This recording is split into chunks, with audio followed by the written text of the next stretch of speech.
Nós vamos falar agora dos advogados, eu vou só dar essa... Eu me assustei, falei, o que eu fiz aqui? O que eu estou fazendo? Um resgate só do que a gente falou, porque nós vamos falar de se advogado pode ser comissionado ou não. Nossos assuntos são meio entremeados, né? Uma coisa que já foi dita, agora volta para ver um outro enfoque, ou dar uma tratada mais aprofundada em algum assunto. Só para dizer, então, nós temos os vínculos, né?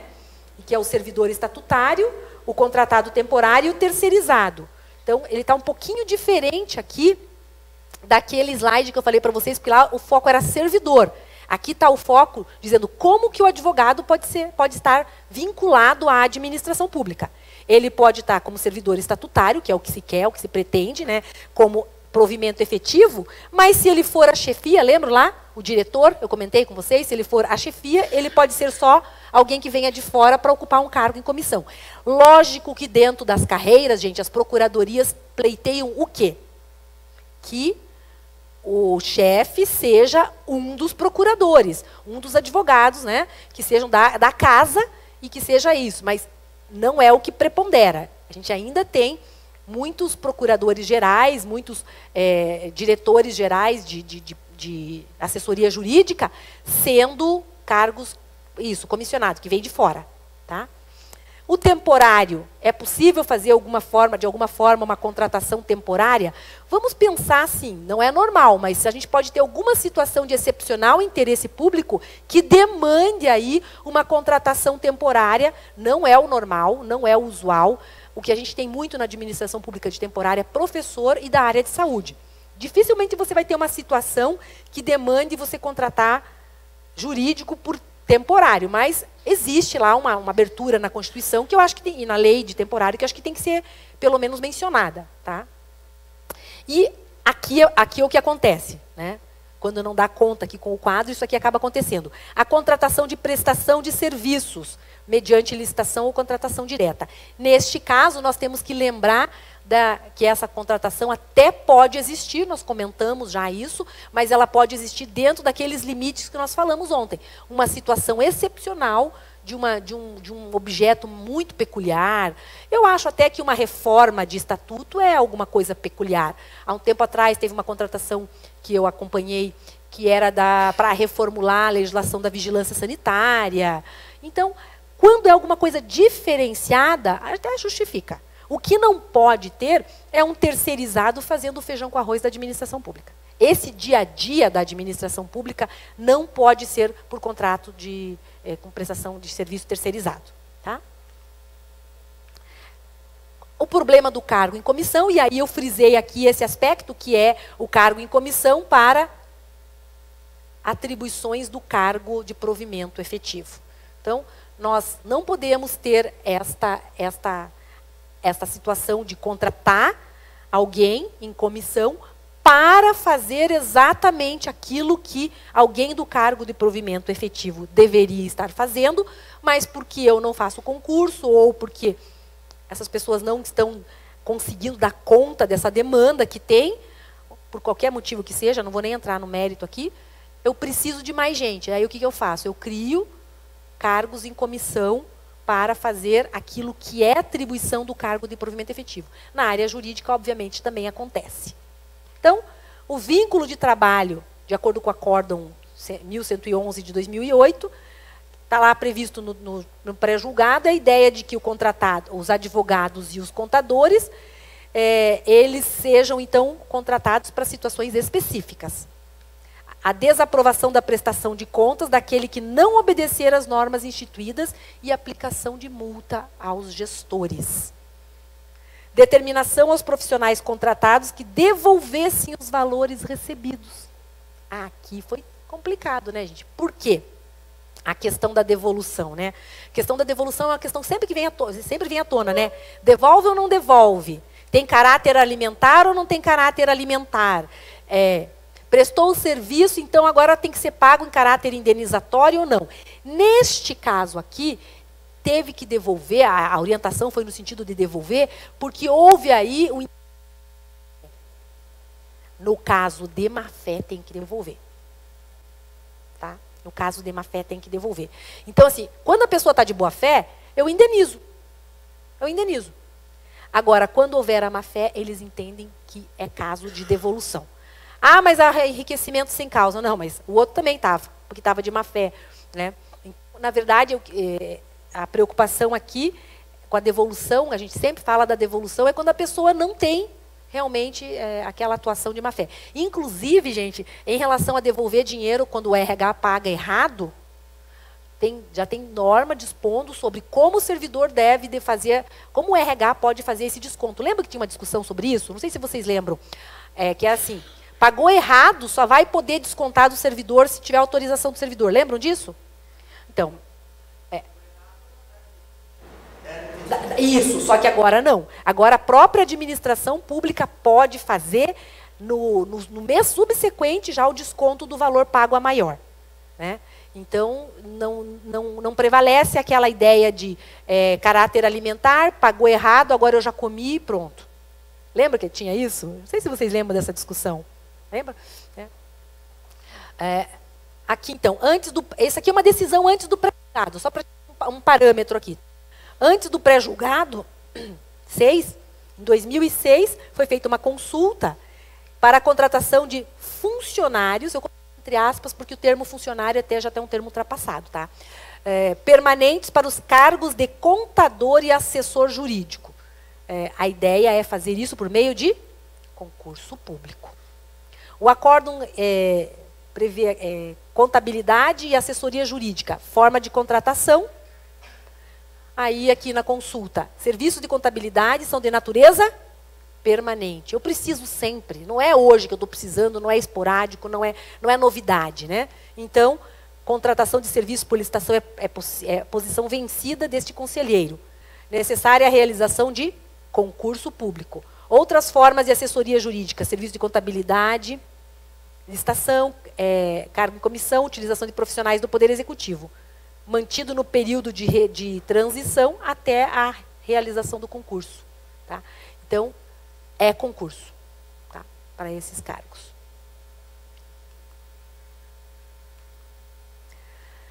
A representação, cargo em comissão usado para desempenho de funções técnicas. Se é função técnica, é função usual da atividade. Caiu? Ih, caiu? Procedência parcial.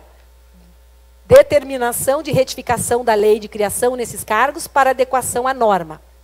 Fixação do prazo para cumprimento da ordem. Porque estava o quê? Lá atrás. Por isso que ainda tem um prazo para fazer aí o concurso público e pôr em dia essa situação. Aqui uma jurisprudência sobre terceirização, aqui após o pré-julgado 6. O Tribunal de Contas do Estado do Paraná confirmou nesta quinta-feira a suspensão do concurso público para provimento de cargo de nível fundamental e superior do município de Iracema. Vou contar para vocês o que Iracema fez. Concurso. Aí coloca um salário bem baixo para advogado, não dá atratividade, ninguém vem. Ah, preciso contratar a empresa, porque ninguém quis vir ao concurso. Vou fazer outro. Tá? Então, o que o Tribunal de Contas percebeu? Pelo valor que estava havendo aqui, vencimentos muito abaixo do praticado no mercado. Para a jurídica e para a saúde, mas aqui o nosso foco é o jurídico. Então, assim, o velho truque índio. A gente faz uma coisa que não chama atenção, que ninguém se interessa, eu não consigo preencher a vaga, preciso continuar terceirizando meu amigo aqui. Não, né? Tem gente esperta do outro lado também. É isso que a pessoa, quando ela é muito espertona, cheia de ideias, ela tem que contar com a possibilidade de o outro lado também ser esperto, né? Desculpa. Terceirização, então, aqui, conselheiro Ivan Bonilha, 2013, aqui, determina a intimação urgente do prefeito de Iracema para a ciência e cumprimento da decisão. Edital de concurso, o vencimento oferecido para o operador de pá carregadeira era 1.500. E para o cargo de advogado, 1.800. Oi?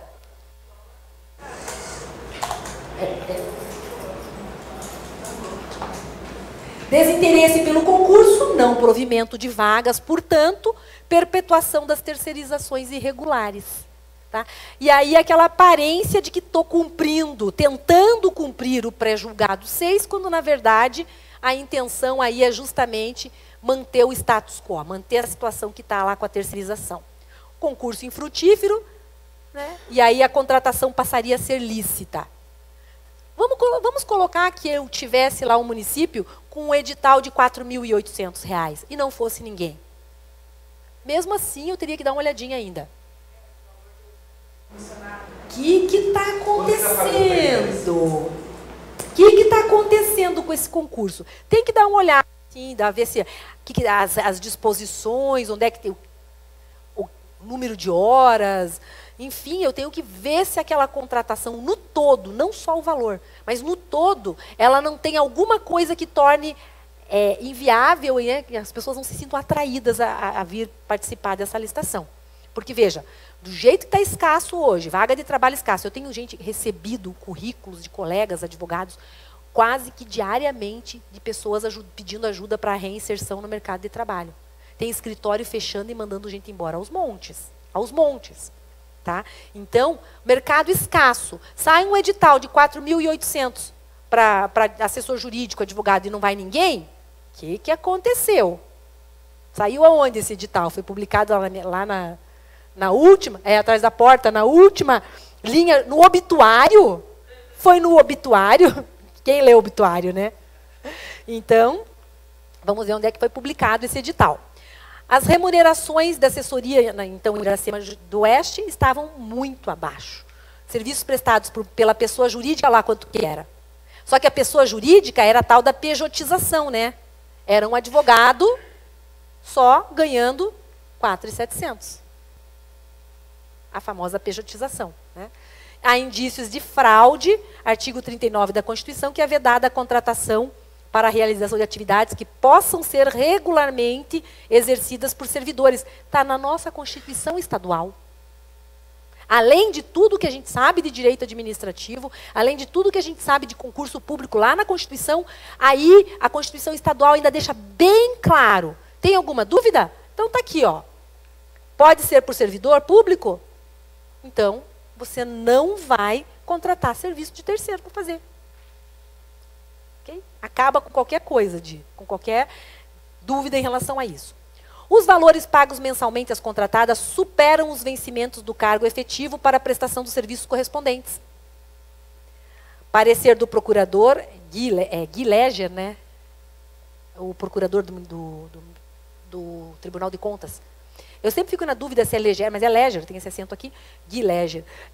Possível descumprimento do pré-julgado 6, a norma estabelece o valor máximo pago à terceirizada deverá ser o mesmo que seria pago ao servidor efetivo.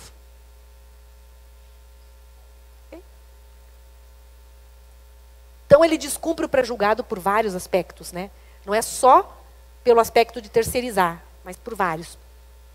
Requerimento interno aqui, Ministério Público, Corregedor-Geral Ivan Bonilha, de 2008 para cá, existem muitos casos julgados e penalidades aplicadas. Uma lista aqui exemplificativa. Eu estou achando que eu deixei esse slide, mas eu tirei. Sabe que eu deixei a lista? Deixei. Às vezes a gente vai mexendo, né, e tira a listinha. Olha os municípios que já foram. Vocês estão aqui? Ai, não olhem. Tem alguém aqui? Coloquei a lista. Mas o executivo está ali, Francisco Beltrano. Olha lá, Francisco está lá. Eu não me lembro que caso foi esse, mas depois disso teve contratação. Foi regularizado. Foi, então beleza, tá ótimo. Estava aqui, mas é uma coisa do passado, né? Tem que pleitear o direito ao esquecimento. Regras, então, do pré-julgado. Para contadores e assessores jurídicos dos poderes legislativo e executivo, autarquia, sociedade de economia mista, empresa pública e consórcios intermunicipais. É necessário concurso em face do que dispõe a Constituição Federal. Sendo frustrado o concurso, pode haver, sim, a contratação. Né? Revisão de carreira do quadro, procurando mantê-la em conformidade com o mercado. Gente, aqui eu estava falando do valor, lembra? Falei, ó, às vezes o valor, ele pode até ser atrativo no começo, mas não tem carreira. Não tem carreira. Você fica lá 25 anos para ter alguma diferençazinha na carreira. Então, também faz parte dessa análise para ver por que as pessoas não vieram não acudiram ao meu edital, por que eu não tive interessados, essa perspectiva, exatamente. né, de a pessoa crescer. Então, também faz parte. Como é que é a carreira? Porque muita gente não olha só o valor. Muita gente vai lá e olha a carreira. Inclusive, até eu lembro de uma pessoa que foi lá, olhou a carreira, fez concurso, aí sabia como é que era a carreira e depois começou a reclamar. Aí ela foi chamada e falou assim, escute, você mesmo quando entrou disse que sabia qual era a carreira, né? Então, é essa carreira. É a mesma de quando você entrou. Porque a pessoa começou a perturbar.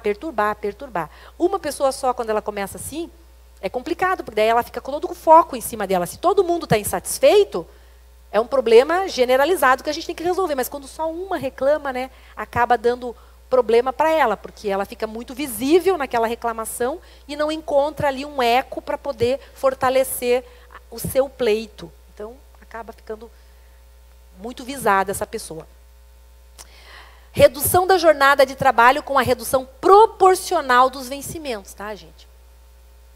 É a decisão aqui. Lembra que a gente estava comentando de manhã? Eu falei, ó, lá na frente a gente vai ter um slide que vai falar da necessidade da redução proporcional. Ah, daí